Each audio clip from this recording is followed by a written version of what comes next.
Электросамокаты, гироскутеры и моноколеса с этого месяца стали полноценными участниками дорожного движения. Их статус закрепили в ПДД. Прописали правила использования и максимальную скорость. Теперь в случае передвижения на электросамокате или ином аналогичном средстве по проезжей части не дается право обгонять или объезжать автомобиль, перестраиваясь на противоположную встречную полосу. А лица от 7 до 14 лет кататься могут только в пределах пешеходных зон.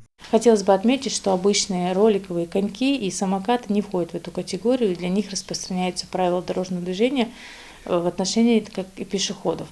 Также, конечно же, хотим отметить момент, что лица, не достигшие 14 лет, не имеют права кататься на данных средствах индивидуальной мобильности без сопровождения взрослых.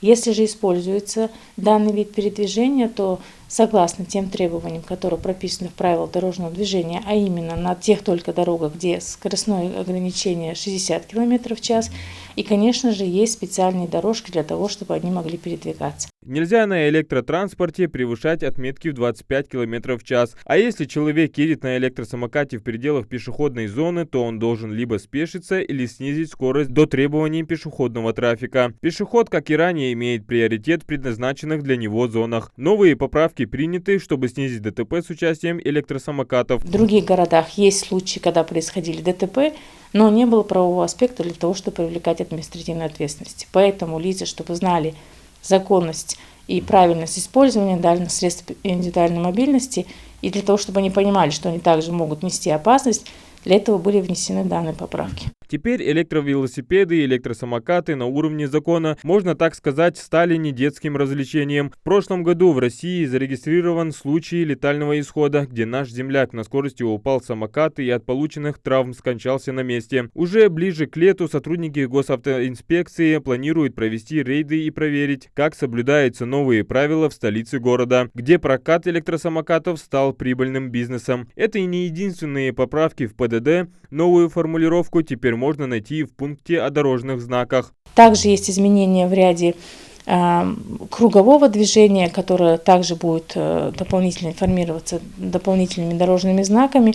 И, конечно же, светофорные объекты, которые дополнились еще одним отсеком. Это стрелочка, которая будет сигнализировать водителю, когда он совершает поворот, о том, что есть пешеходный переход, и там будет появляться пешеход, которому должны уступить дорогу.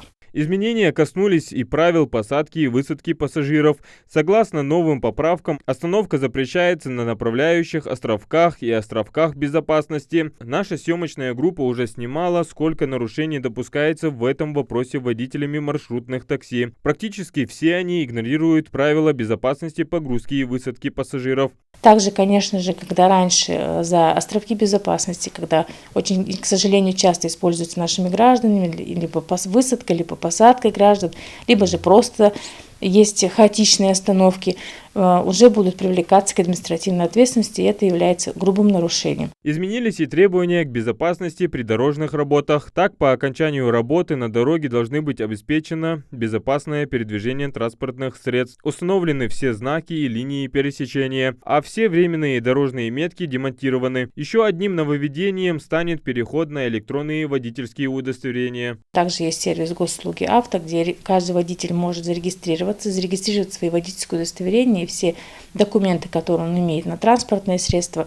И, конечно же, со временем такое название, как документ, может быть только электронным, для того, чтобы людям было более удобно и комфортно. Да, на сегодняшний день он должен иметь и водительское удостоверение при себе, но если вы есть зарегистрированы на данном сайте, вы можете показать штрих-код с данного сайта сотрудник госавтоинспекции, если у вас при себе нет водительского удостоверения, и они уже специальными программами проверят ваше водительское удостоверение, есть оно или нет. Если вы показываете штрих-код сотрудник госавтоинспекции, он проверяет наличие или отсутствие водительского удостоверения, но регистрация на данном сайте уже говорит о том, что оно у вас есть, то за отсутствие водительского удостоверения штраф не налагается. Но пока в данный момент, конечно же, при себе иметь нужно водительское удостоверение, потому что пока система только набирает свои обороты. Поправки ПДД вступили в силу с начала этого месяца и будут действовать до 1 марта 2029 года. Новые формулировки правил дорожного движения помогут избежать спорных ситуаций и правильно реагировать на то или иное препятствие на пути. Адам Гулоев, Асхаб Белакиев, Сулейм Костоев, Новости 24.